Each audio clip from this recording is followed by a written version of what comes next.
নমস্কার, জিজ্ঞাসাতে আপনাদের সকলকে স্বাগত। মন সংক্রান্ত যে কোনো বিষয় নির্দ্বিধায় আমাদেরকে যোগাযোগ করতে পারেন। ডেসক্রিপশন বক্সে আমাদের নাম্বার দেওয়া রইল। আজকে আমরা একটা ছোট্ট গল্পের মাধ্যমে বুঝব ধৈর্য বা পেশেন্স কতটা ইম্পর্ট্যান্ট এবং তা কি করে আমরা অর্জন করতে পারি প্রকৃতি থেকে, প্রকৃতি মায়ের থেকে। এক শান্ত গ্রামে বাস করতেন এক বৃদ্ধ তাঁতি। তার নাম অনন্ত। তার হাত ছিল খসখসে, পিঠ একটু বাঁকা, কিন্তু চোখে ছিল এক অদ্ভুত প্রশান্তির দীপ্তি। তিনি শুধু পাটের ভালো বুননের জন্যই বিখ্যাত ছিলেন না, তিনি ছিলেন ধৈর্যের প্রতীক। একদিন গ্রামের এক তরুণ মদন অনন্তের কাছে এলো। তার মুখে বিরক্তি আর চোখে অস্থিরতা। সে বললে, আমি তোমার কাছে পাট বুনতে শিখতে চাই, কিন্তু সময় নষ্ট করার মতো সময় আমার নেই। আমাকে তাড়াতাড়ি শেখাও। অনন্ত হাসলেন। একটি কাঁচা পাটের গুচ্ছ মদনের হাতে তুলে দিলেন আর বললেন, তাহলে শুরু করি। মদন অবাক। পাট ছিল কর্কশ, জট পাকানো, নদীর আষ্টে গন্ধে ভরা। এটা তো বোনা নয়, সে বললে। অনন্ত মাথা নাড়লেন। বললেন, বোনার আগে তার যাত্রা বুঝতে হবে তো। শুরু হলো যাত্রা। পাট ধীরে ধীরে বড় হয়, বর্ষার জলে স্নাত হয়, মাসের পর মাস লাগে। তারপর পাটের গাছ জলে ডুবিয়ে রাখা হয় কয়েকদিন, যাতে আঁশ আলগা হয়।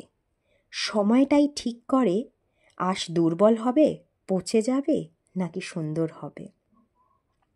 তারপর ধীরে ধীরে আঁশ ছাড়িয়ে ধুয়ে রোদে শুকানো হয়। প্রতিটি ধাপেই দরকার মনোযোগ। তারপরে তো আসে সুতা কাটা এবং সর্বশেষ তাকে বোনা যায়।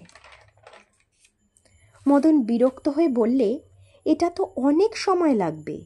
অনন্ত হেসে বললে, যা সত্যি মূল্যবান তার জন্য সময়ের দরকার আছে। এভাবেই দিন যেতে লাগলো। মদন বদলাতে শুরু করলো। সে অপেক্ষা করতে শিখল, আঁশ ছাড়াতে শিখল। সে বুঝতে শুরু করলো, ধৈর্য মানে শুধু অপেক্ষা নয়, এটা উদ্বেগহীনভাবে সম্পৃক্ততার প্রক্রিয়ায় বিশ্বাস। অনন্ত বললেন, ধৈর্য মানে নিষ্ক্রিয়তা নয়, এটা সক্রিয় গ্রহণ। যখন তুমি পাট ছাড়াও, তুমি আঁশের সাথে যুদ্ধ করো না, তাদের পথ অনুসরণ করো। জীবনও তাই।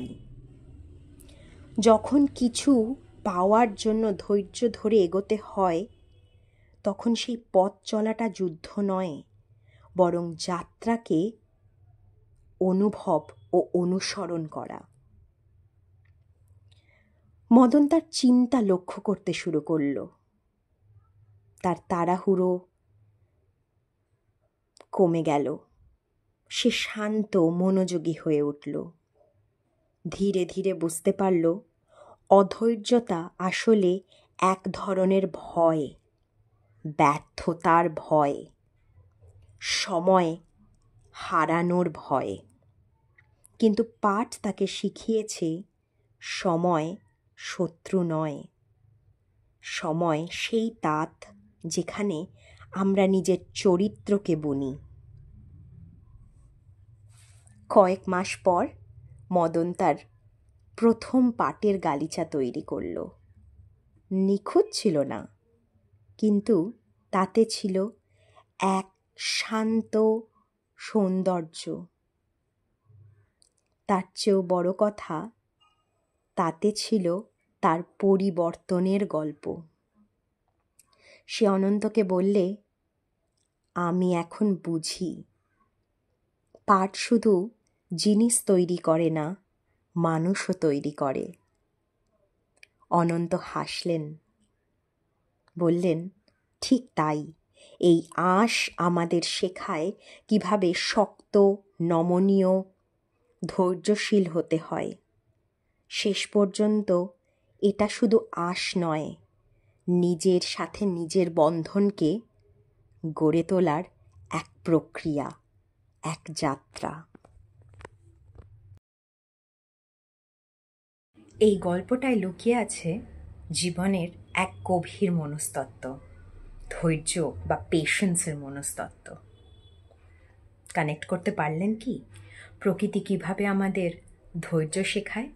এই গল্পে মদন হচ্ছে আমরা, আর অনন্ত যে সময়রূপী গুরু, যে আমাদের শেখায়, প্রকৃতির মাধ্যমে যে আমাদের শেখায় যে ধৈর্যটা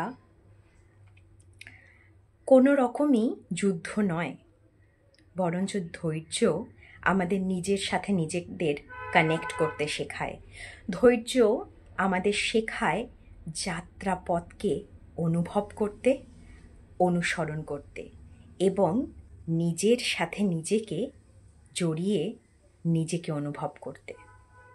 এবং এটার মাধ্যমে আমরা অনেক শান্ত হতে পারি। ধৈর্য বা পেশেন্স থাকলে আমরা আমাদের কাঙ্ক্ষিত গোলে তো পৌঁছে যাই, সাথে আমরা শান্ত হতে শিখি, সুন্দর হতে শিখি, কাম হতে শিখি। একটু ভেবে দেখুন, আমরাও ভাবছি এবং আমরা একসাথে প্র্যাকটিস করতে পারি।